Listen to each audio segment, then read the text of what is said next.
ফ্যামিলির থেকে বেশি সময় আমার স্বামী দেশকে দিত। আমি এই সুষ্ঠু বিচারটা চাই আমার স্বামীর। মুহূর্তের মধ্যে স্বপ্নের মধ্যে আমার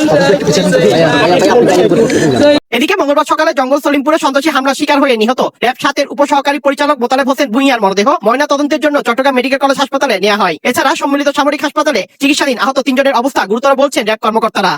সবাই তো আতঙ্ক থাকবে, একটু ভয় তো কাজ করবে।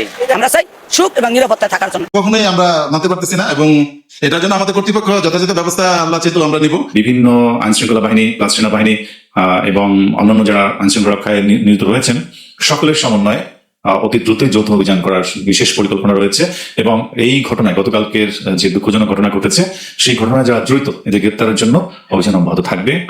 ফ্যামিলির থেকে বেশি সময় আমার স্বামী দেশকে দিত। আমি এই সুষ্ঠু বিচারটা চাই আমার স্বামীর। মুহূর্তের মধ্যে স্বপ্নের মধ্যে আমার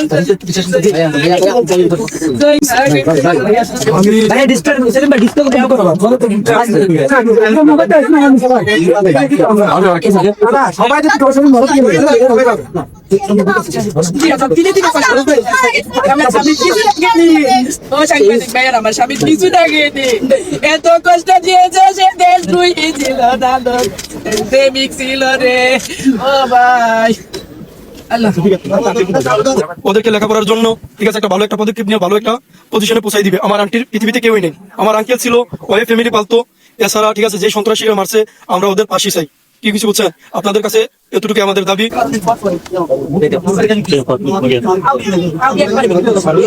বাঁকা করে ফেলছে একজন দেশপ্রেমিক হলে তার প্রতি এই অবিচার, এটাই কিচ্ছু নিয়ে অবিচার